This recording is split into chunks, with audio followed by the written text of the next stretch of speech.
It's a crazy kind of thing.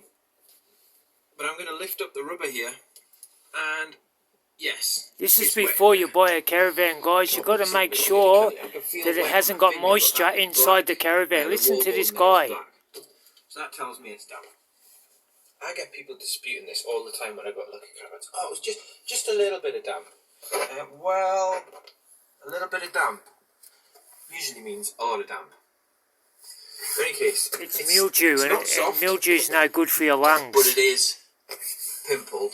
And if I stick my proteometer in where somebody is already, it's 40% damp there, 35, 30. And guys, 40. You can buy this meter here. See this? You can buy one of these. Also, this was another commonplace on the Avondales and a couple of other manufacturers. In these corners, so 25, 20, and then it tails off and is back up to normal here. So what could be happening is it could be getting in up there where we saw that the sealant was cracked and running down to the lowest point and settling there, but you will also probably find some readings. I haven't yet. I know you can't see.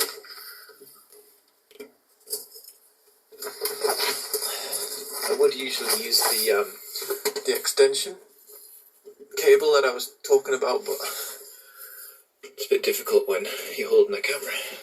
Now, there's no readings up there, but it'll be running round the rail and down and settling there, but also that window will be causing some moisture as well.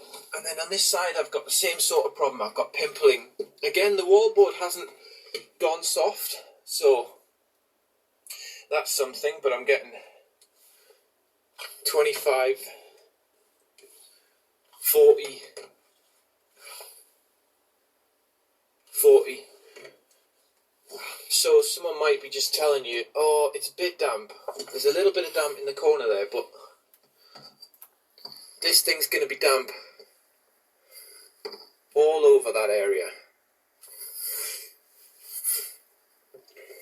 Under the window's fine.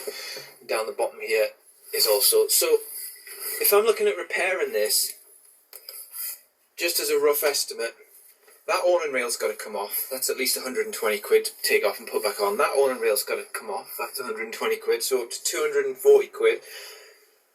And then a sheet here, that's about £1,000 worth of.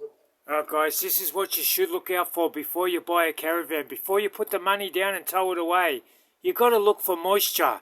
And the best thing is to go early in the morning, especially if you go into these car yard dealers that sell caravans, and look inside and you'll see mildew. Now, if mildew's in the caravan, you won't get rid of it.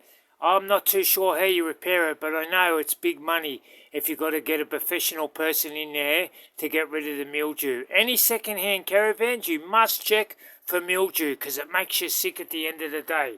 Now, no good going during the hot day and checking out a caravan because you won't see the mildew. You must go first thing in the morning before it gets too hot.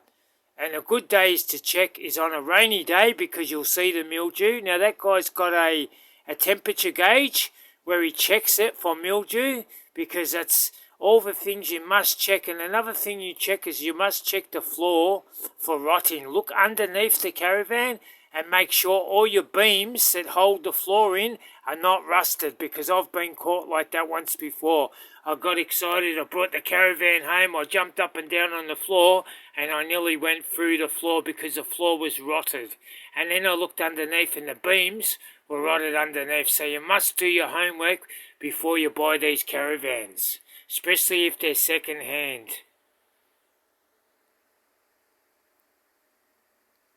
Because you don't get told what to check for in the caravan. But the big mildew is a real big no-no. You do not want mildew in the caravans because it can make your lungs, make you get lung problems, and you don't want to do that. So if you do all your homework, you won't get caught. Alright guys, keep out of the sun, be kind to yourself, and try to have a nice day.